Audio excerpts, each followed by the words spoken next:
আপনারা প্রথমে এই ভিডিওটি দেখেন, পরে আমি কয়টা কথা বলতেছি সংক্ষেপে। ভিডিওটা বেশি বড় করব না, সংক্ষেপে বলবো। হ্যাঁ, ভিডিওটা তো দেখছেন আপনারা, যারা চিনছেন তারা তো চিনছেন, ভালো কথা। আর যারা চিনেন নাই তাদেরকে আমি বলতেছি, 2009 সালে পাকিস্তানের মালালাকে গুলি করছে তালেবানের বিরুদ্ধে কথা বলাতে। হ্যাঁ, এটা যদি বিস্তারিত বলতে যায় অনেক দীর্ঘ সময় লাগবে, বিস্তারিত আর বলতেছি না, সংক্ষেপে কয়টা কথা বলতেছি। মালালাকে গুলি করলো কে? তালেবানে মেরে ফেলার জন্য। মালালাকে যেভাবে গুলি করছে, যে সিস্টেমে গুলি করছে, মাথার পিছন দিয়ে গুলি করছে, সামনে দিয়ে বাইরিস। আমাদের বাংলাদেশে যে ওসমানাদি সেম ক্যাটাগরি। এখন মালালা তখন কিন্তু কেউ বলে নাই, 2009 সালে কেউ বলে নাই যে মালালা জীবিত থাকবে, মালালা বাঁচবে। সবাই বলছে যে মালালা নাকি মরে যাবে। যাক, মালালা মরে নেই। আর সেই মালালা উন্নত চিকিৎসার জন্য মালালাকে নেওয়া হয়েছে কোথায়? ইংল্যান্ডে।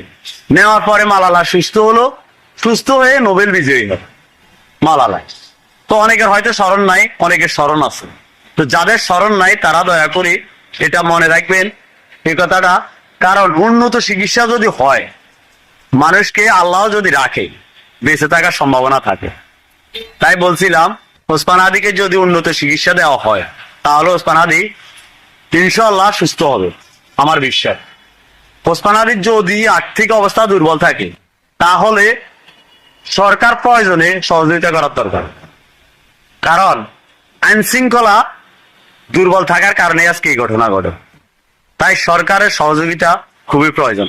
আজ সরকার সহযোগিতা করতে যদি বলে যে আমরা না অক্ষম, আমরা করতে পারতেছি না, তাহলে দেশবাসীর চাঁদা তুলে এর চিকিৎসা করালে আমার মনে হয় সুস্থ হবে।